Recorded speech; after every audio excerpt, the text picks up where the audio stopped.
Segundo avance que tenemos para esta semana, el tema que vamos a tratar es el de tierra y sociedad en el siglo XIX.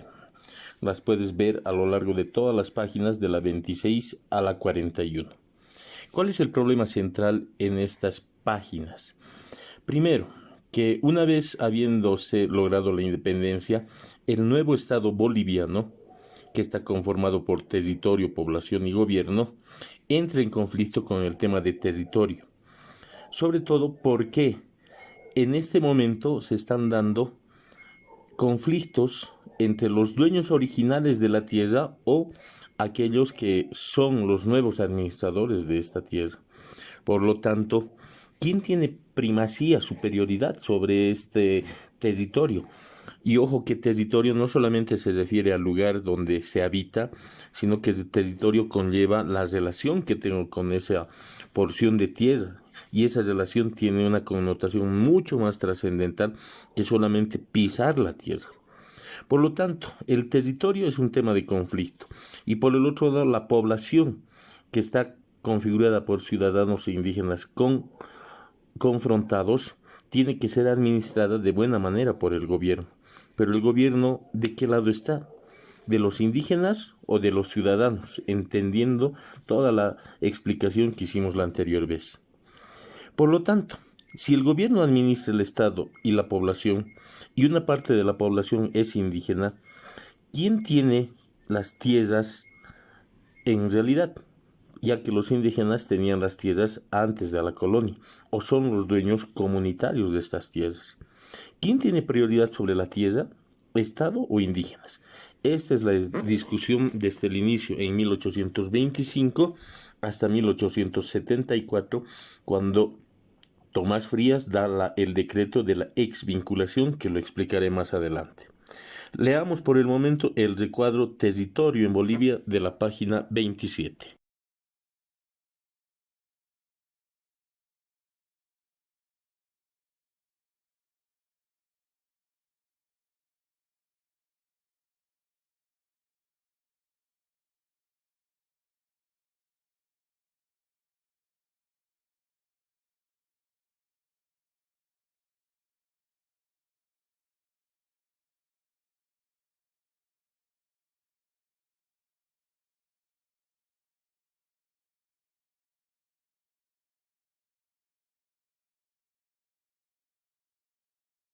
De la página 28 a la 29, podrás ver, ¿sí?, en el marco del título, la propiedad de la tierra, que hay tres momentos. Yo te los presento aquí como un mapa para que te ayude a entender mejor esta página.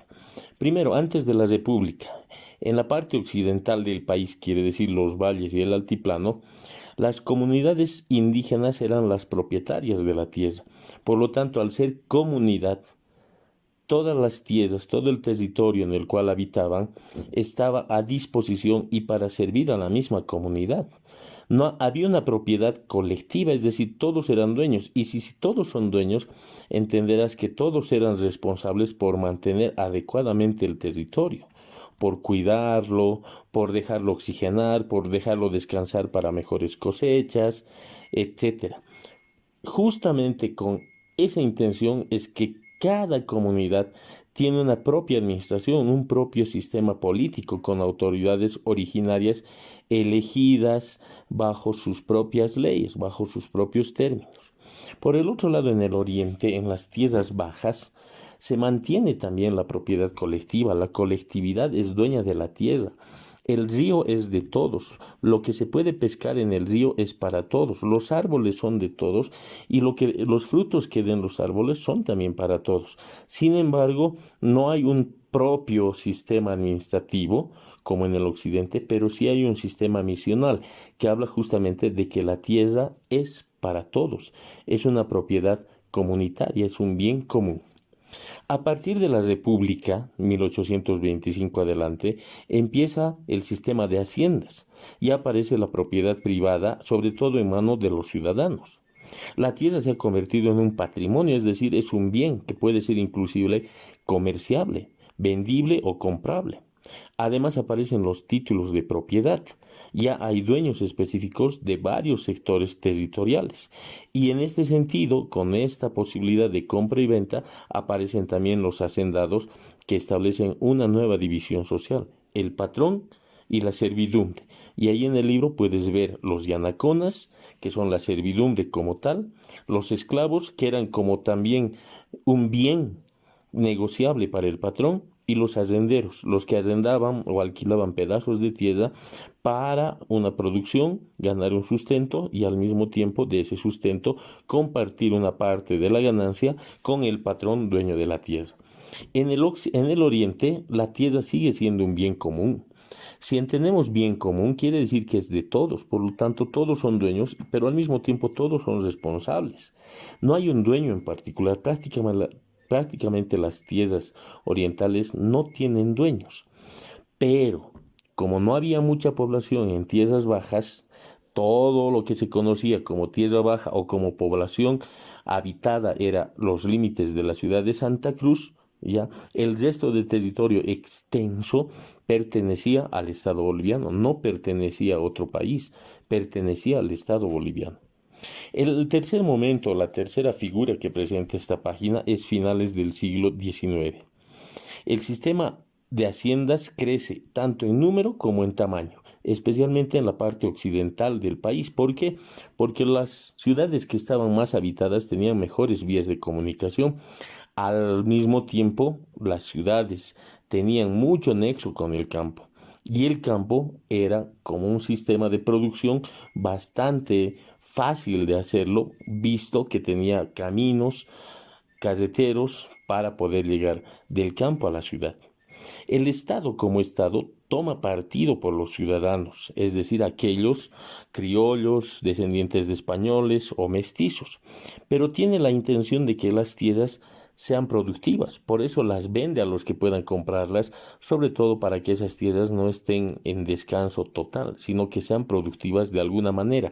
Ahí aparece el agro, la siembra de maíz, la siembra de caña, pero también la pecuaria, es decir, la crianza de ganado. Para concretar este tema y para que veamos que has podido entender toda esta parte, te invito a leer la página 28 y 29 y resuelvas el cuadrito de la actividad número 1 de la página 29 en tu cuaderno. Espero que lo hagas de la mejor manera.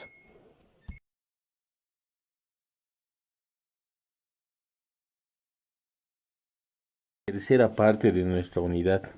Quiero hacer una explicación continuando con el tema de la tierra. En este caso, para hablar de la presión sobre la propiedad comunal, especialmente en tierras altas. Más adelante comentaré y explicaré la presión en tierras bajas, es decir, en el oriente. Mariano Melgarejo dictó dos leyes, una en 1866 y otra en 1868. La de 1866 dicta que los indígenas, dueños de su propio territorio, tenían que pagar por sus tierras. Es decir, que en ese momento la administración política del gobierno del Estado boliviano vio que generar ingresos pasaba porque podía venderse las tierras que como administrador tenía en su propiedad. Infelizmente no tuvieron en cuenta que los mismos indígenas, colectivamente y comunitariamente, eran dueños de estas tierras. Finalmente, en 1868, el Estado boliviano, con Mariano Melgarejo, se declara dueño de todo el territorio boliviano, dueño administrador, que por lo tanto podía vender o subastar cualquier territorio, haciendo en este caso una enajenación, es decir, una desapropiación de territorios a comunidades originarias tanto en el oriente como en el occidente. ¿Por qué hizo esto Mariano Melgarejo? Primero, no dista mucho el conocimiento que tenemos de este personaje de la historia. En primer lugar, dictó estas leyes por favores políticos, ya que él quería mantenerse en el gobierno. Pero a estos favores políticos se dio una reacción, especialmente indígena, que finalmente, en lugar de quedarse en el gobierno, esta reacción indígena de verse enajenados de su tierra, lo saca del gobierno. Y segundo, lo hizo también beneficiando a entornos familiares muy cercanos a él. Finalmente, ambos decretos, ambas leyes, fueron anuladas posteriormente con el gobierno una vez derrocado Mariano Melgarejo. En 1874, Tomás Frías dicta la ley de la exvinculación. Lo puedes ver en el texto. ¿Qué significa esta ley? Que ya no era la comunidad la dueña del territorio o la colectividad, sino que eran los indígenas individuales los que tenían derecho a la propiedad. Dejaban de lado la comunidad y aquel territorio que no tenía dueño, aquel territorio sobrante, pasaba a depender de la administración del Estado con todo lo que dijimos arriba, poder subastar o vender las tierras. Además, durante el periodo de Tomás Frías, se dio una constituyente, nuevamente una consulta con representantes de la ciudadanía, ¿ya? En el cual se discutían dos cosas: que el Estado sea dueño de todas las tierras versus contra el derecho propietario indígena colectivo de las tierras. Finalmente, gana que el Estado sea dueño de todas las tierras. Narciso Campero, en 1880, ya habiendo comenzado la Guerra del Pacífico, justamente a raíz de esta guerra, busca recursos para el Estado boliviano, sobre todo para reconstruir el Estado boliviano económicamente. Por eso es que dictamina impuestos a la propiedad individual. Si te fijas en el proceso, se ha pasado de tierras comunitarias a tierras individuales, creando así una mini propiedad privada. Pero como propiedad privada, que es como tal, necesita, merece, es obligatorio que pague un impuesto. Esta imposición, este sentido impositivo de la tierra, tenía, como te digo, buscar recursos, habiendo pasado en 1879 por la pérdida del litoral en manos de los chilenos. Como consecuencias de esta presión sobre las tierras, aumenta la propiedad privada. Los hacendados aumentan en cantidad y en territorio, pero al mismo tiempo se da división entre indígenas, ya que no hay una tierra comunitaria colectiva de pueblos originarios, sino que hay tierras de indígenas, pero de indígenas particulares.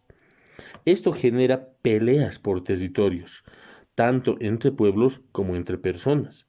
Finalmente se da la división entre comunidades y los propios indígenas pasan a ser amos, patrones de otros indígenas.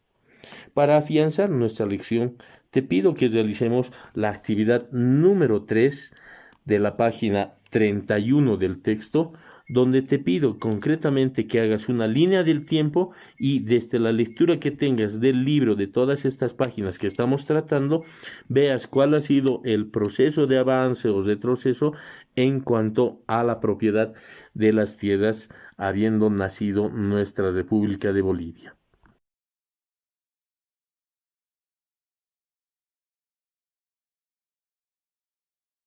A lo largo de toda esta unidad que habla de tierra y territorio se han ido dando distintos escenarios, distintos momentos en nuestra historia, ¿no?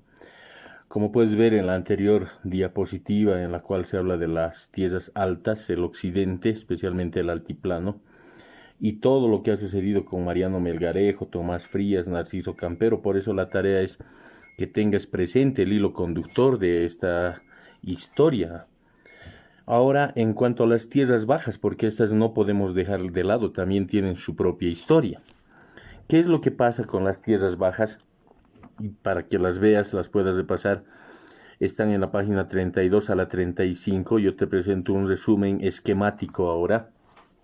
Es lo siguiente. Todo lo que se conocía como Oriente en este momento, siglo XIX, ya casi a la mitad del siglo XIX, es Santa Cruz. ¿Quién no ha ido por Santa Cruz? Yo alguna vez he ido hace muchos años, pero algún momento retorné por allá de paso y vi a una ciudad grande.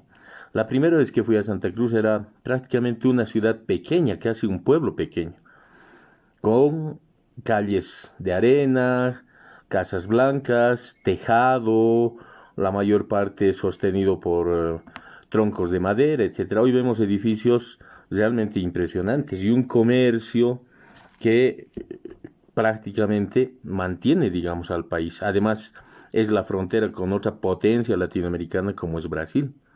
Entonces, en ese sentido, haciendo memoria, haciendo un ejercicio de imaginación de cómo fue Santa Cruz antes, sería bueno ver algunos gráficos. Lo importante es tener claro que este punto geográfico, Santa Cruz, era referencia para el Oriente, justamente por su producción agraria, es decir, los cultivos de algodón, de azúcar, todo lo que significaba frutas, legumbres, etcétera, estaba asentado en Santa Cruz.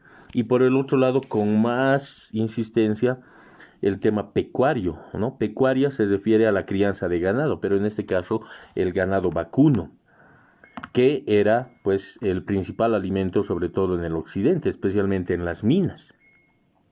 En 1842 José Vallivian crea el departamento del Beni, al norte de nuestro país. Los crea tomando predios, territorios del norte de La Paz, Santa Cruz y Cochabamba. Justamente porque tenía varios intereses esta fundación del departamento de Beni. Estos intereses eran poblar y administrar el territorio que estaba en la frontera nuevamente con un coloso que es Brasil. Al mismo tiempo, alfabetizar y promover el Estado. ¿Qué significa promover el Estado? Que allá caigan en cuenta de que pertenecen a Bolivia, que no son una nación aparte o que están perteneciendo a Brasil, sino que pertenecen a Bolivia. Y al mismo tiempo fomentar el comercio y desarrollo en esa región con tanta potencialidad que hoy mismo no se ha explotado todavía, tal vez por mantener el carácter oxigenal de esta parte del país por el verdor que tiene. Pero las consecuencias fueron otras, no solamente poblar y administrar, sino que se desvirtuó y toda la gente de Santa Cruz que emigró hacia el Beni, al norte del país, se apropió del ganado indígena, por ejemplo. Y empezaron a fundarse haciendas que ya no se llamaban haciendas como en el altiplano, sino estancias, sobre todo ganaderas, por los pastos que hay allá para una buena crianza del ganado. Y finalmente, la otra consecuencia es el crecimiento de la propiedad privada. ¿Qué pasó con la Chiquitanía y el Chaco boliviano? El este y el sur de nuestro país. El altiplano, el oeste, y ya más o menos lo tenemos claro en la anterior presentación. Chiquitos, acordate que Chiquitos se denomina así porque cuando llegaron los españoles y vieron a la gente, a los indígenas que habitaban el lugar, de baja estatura les denominaron chiquitos. Entonces, de ahí viene ese denominativo de Chiquitania o Chiquitanía, como le dicen algunos. ¿Qué pasó en esta región de Chiquitos? Lo puedes ver en el mapa. Sobre los territorios misionales que allí había, los migrantes se apoderaron de las tierras y el ganado. Se apoderaron también de las personas, sobre todo para conseguir mano de obra barata o casi gratis y logren servidumbre a los hacendados. Se apropiaron de los tejidos, de la producción artesanal que tenía la gente del lugar y se apropiaron del comercio, sobre todo poniendo cañaverales, plantaciones de caña para producir azúcar y ser comercializada luego en el resto del país. En el Chaco, en cambio, no había una organización como en las misiones. Por lo tanto, chiriguanos, tobas, noctenes se resisten desde hace mucho tiempo, inclusive a los incas anteriormente, a la colonia de los españoles. Y cuando nace la república la ven con desconfianza. Pero por la consecuencia, nuevamente hay una expansión a base de la fuerza. ¿Qué pasa con otras tierras bajas? Por ejemplo, Andíes Guayocho, que verás en el libro, habla de la guayochería. Inició una migración desde Trinidad, el norte del país, ¿sí?, hacia Mojos, casi hacia el centro de Santa Cruz y cerca a Cochabamba. fue tomado como una insurrección de parte de la gente de estos lugares que sufrieron la migración y fueron duramente reprimidos. ¿Qué pasó con los guarayos, de los cuales tanto escuchamos hablar? Inclusive hay un monumento en Santa Cruz. Con los guarayos se aíslan de la gente.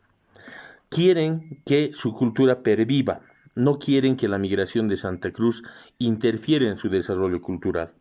De ahí es que se funda la República de Guaraya con una característica indígena católica, fruto de las misiones, especialmente jesuíticas. Se presenta un repudio a la presencia criolla que los forzaban a trabajar.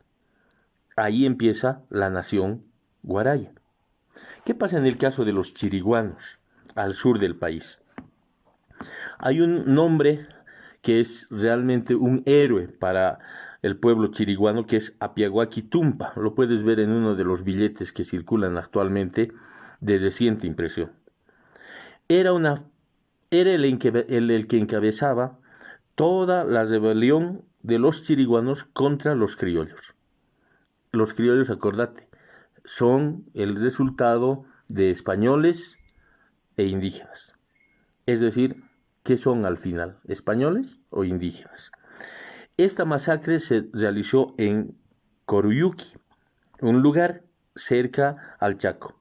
Mueren miles de indígenas, pero no se puede poner fin al avasallamiento. Lo que sí se puso es fin a la resistencia chiriguana.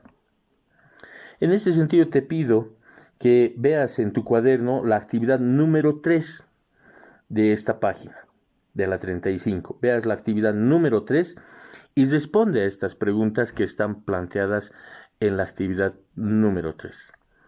Un momento y continuamos con la presentación.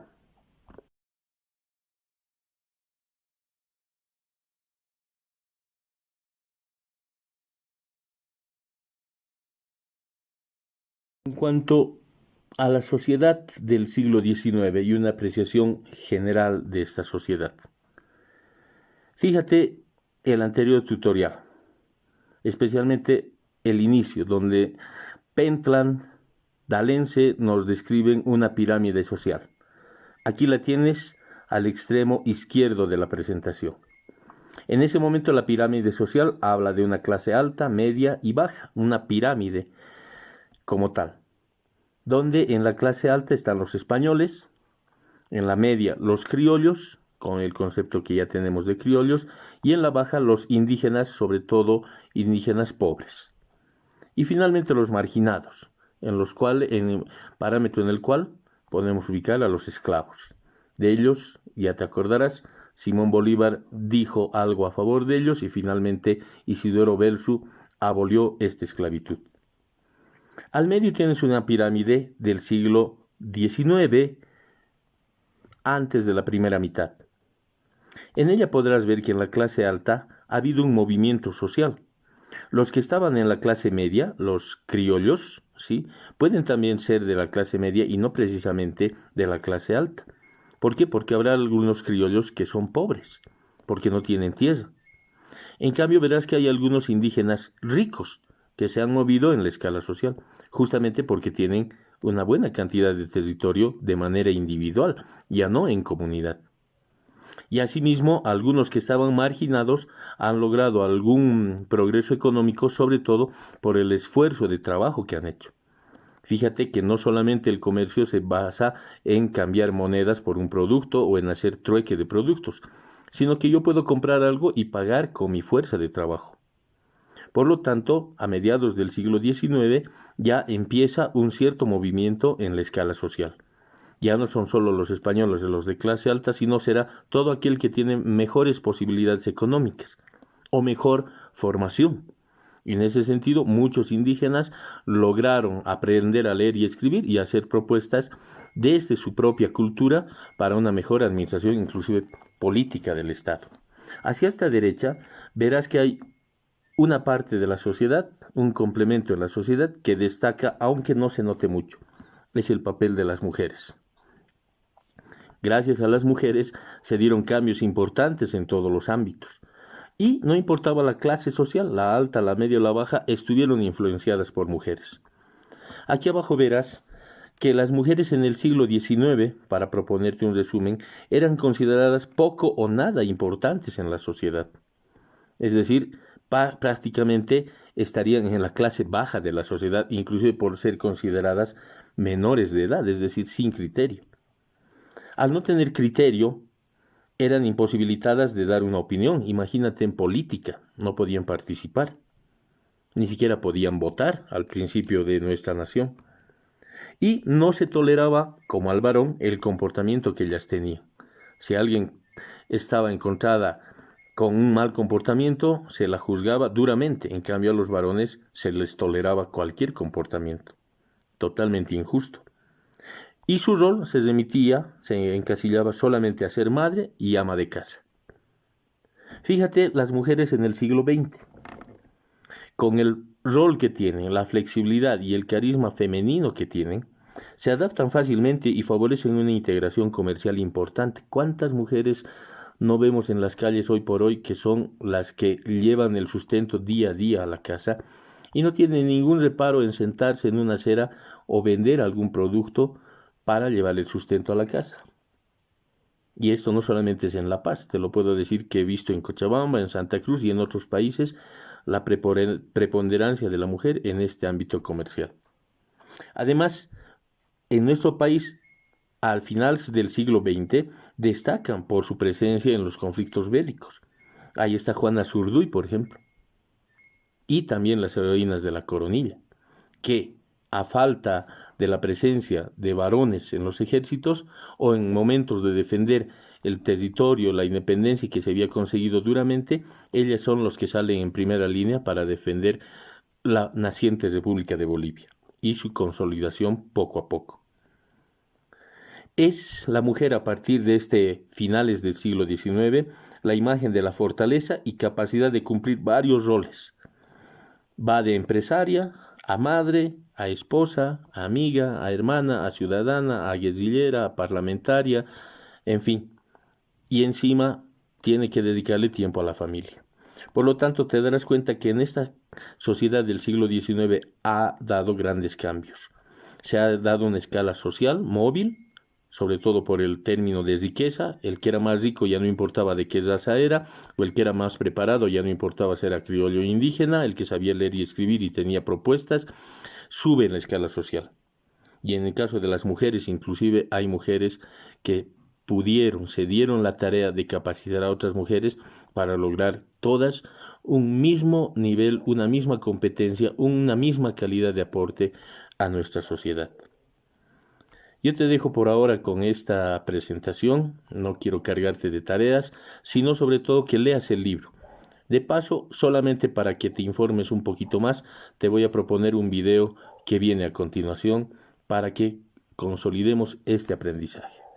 Hasta la próxima.